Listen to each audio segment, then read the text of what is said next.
Hello everyone, myself is Madhu Sharma और हम इस वीडियो में करने वाले हैं मूविंग चार्जेस एंड मैग्नेटिज्म का थर्ड पार्ट कवर। तो चलिए लेट गेट स्टार्टेड। इस वीडियो में सबसे पहले हम करेंगे force on a moving charge in a uniform magnetic field.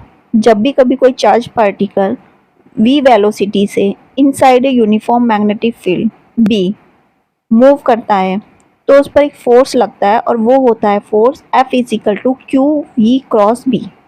जो फोर्स मैग्नेटिक फील्ड के कारण लगता है वो डिपेंड करता है क्यू पर, चार्ज पर, वी वेलोसिटी पर और बी मैग्नेटिक फील्ड पर। और जो मैग्नेटिक फोर्स है वो जीरो हो जाएगा यदि वो चार्ज रेस्ट पर हो, मीन्स कि वो मूव ही ना कर रहा हो, और चार्ज पार्टिकल भी जीरो हो जाएगा जिससे पूरी एक्सप्रेशन जीरो में चेंज हो जाएगी। ओनली जो मूविंग चार्जेस होते हैं वो ही मैग्नेटिक फोर्स को फील कर पाते हैं।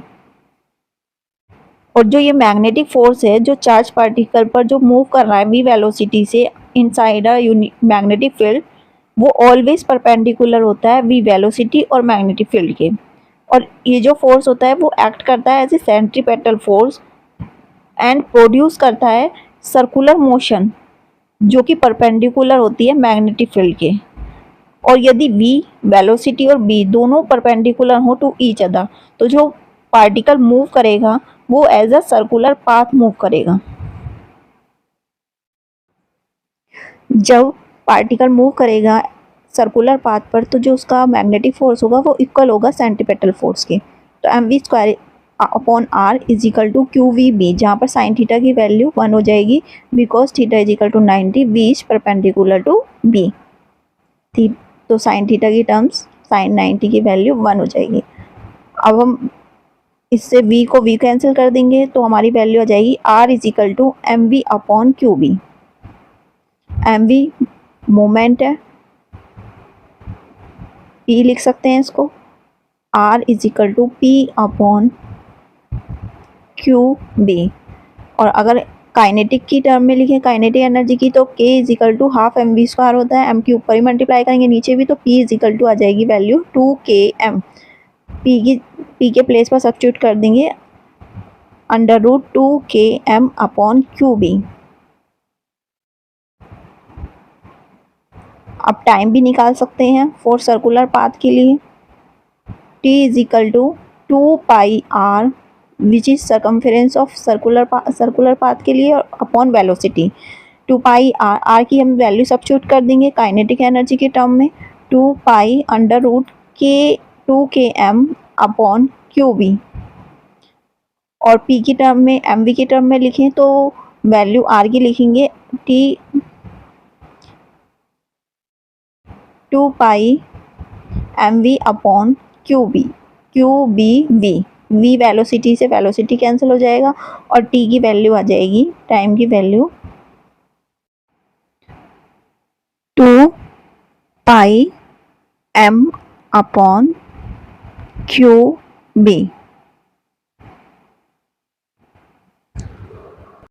Force on a current carrying conductor in uniform magnetic field निकालने के लिए सबसे पहले हम एक रोड लेते हैं जो यूनिफॉर्म मैग्नेटिक फील्ड के अंदर लिखी हुई है और जिसका क्रॉस सेक्शनल एरिया A है और जिसकी लेंथ L है और जिसमें I करंट फ्लो हो रहा है। तो इसके अंदर जो इलेक्ट्रॉन है वो VD ड्रिफ्ट वेलोसिटी से मूव कर रहे हैं। और जब भी कोई चार्ज मूव करता है इन अंडर मैग्नेटिक फील्ड तो उस पर फोर्स लगता है F is equal to Q V B. तो सबसे पहले हम एक इलेक्ट्रॉन के लिए निकालेंगे, एक इलेक्ट्रॉन पर चार्ज हो जाएगा E V D B sine theta जो कि मैग्नेटिक फील्ड के अंदर मूव कर रहा है बाय जो मैग्नेटिक फील्ड के अंदर मूव कर रहा है चार्ज, उस पर जो फोर्स लगता है वो लगता है Q V B sine theta. फॉर्मूले से एक इलेक्ट्रॉन पर हमने फोर्स निकाल लेते हैं।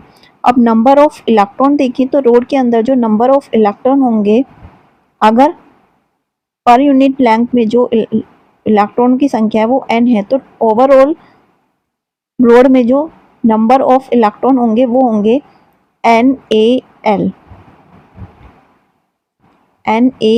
Number, total number of electron NaL होंगे। तो force total due to total number of electron के कारण कितना होगा, F इज इक्वल टू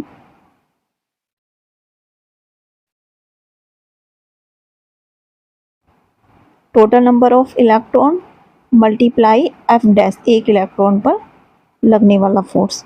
तो आप डैश की वैल्यू सब्स्टिट्यूट कर देंगे तो F total number of force कितना आ जाएगा, NALEVD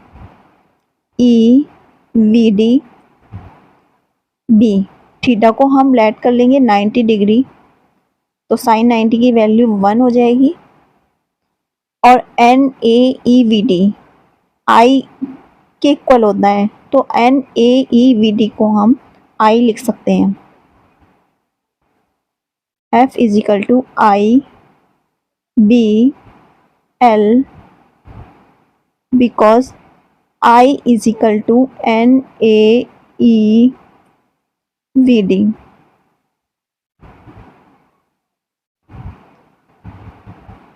तो हमने देखा कि जो फोर्स होता है वो मैक्सिमम होगा जब थीटा 90 डिग्री का होगा, मीन्स जो इलेक्ट्रॉन है पर जो फोर्स लग रहा है वो मैक्सिमम होगा जब theta is equal to 90 degree होगा। When theta is equal to 90 degree. Right hand palm rule से हम फोर्स की डायरेक्शन को बता सकते हैं। यदि हम अपने राइट हैंड को इस तरीके से स्ट्रेच करें कि थंब और जो रेस्ट फिंगर हैं वो म्यूचुअली परपेंडिकुलर हों और फिंगर मैग्नेटिक फील्ड लाइन की डायरेक्शन को शो करें और थंब करंट की डायरेक्शन को शो करें, तो जो हमारी पाम होगी उसके परपेंडिकुलर फोर्स की डायरेक्शन होगी जो करंट कैरिंग कंडक्टर में होगा। फिगर से भी हम देख सकते हैं। फ्लेमिंग लेफ्ट हैंड रूल से भी हम बता सकते हैं फोर्स की डायरेक्शन। यदि हम अपने थंब को, फोर फिंगर को और मिडल फिंगर को जो लेफ्ट हैंड की हैं उनको इस तरीके से स्ट्रेच करें कि तीनों ही एक दूसरे के म्यूचुअली परपेंडिकुलर हों, तो जो फोर फिंगर जो होंगी वो मैग्नेटिक फील्ड की लाइन को रिप्रेजेंट करें और मिडल फिंगर रिप्रेजेंट करे करंट की डायरेक्शन को। तो जो हमारा थंब होगा ना वो फोर्स की डायरेक्शन को शो करेगा।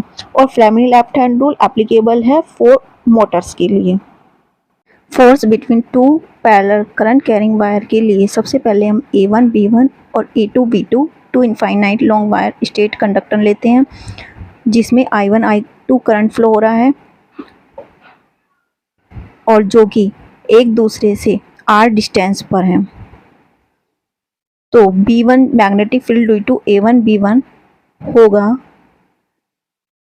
B1 is equal to mu naught 2I1 upon 4 pi R। Similarly B2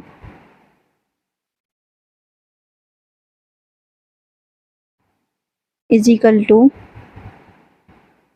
mu naught 2I2 upon 4 pi R।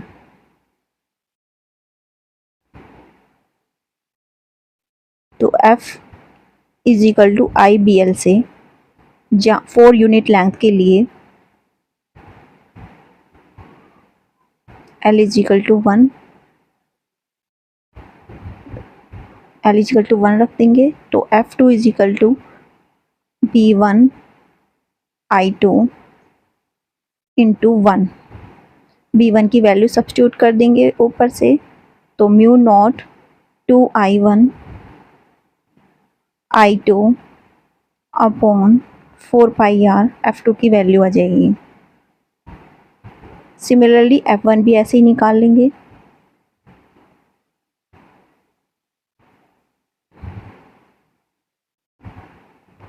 F1 is equal to B2 I1 multiply 1 4 unit length के लिए। F1 is equal to mu 2I1 I2 upon 4 pi R, जिससे हमें पता चलता है कि F1 और F2 दोनों अमाउंट में सेम हैं but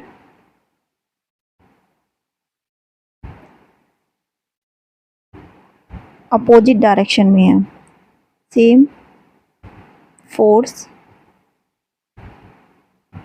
but in opposite direction by Newton's के थर्ड लॉ से F1 is equal to minus F2 by Newton's third law.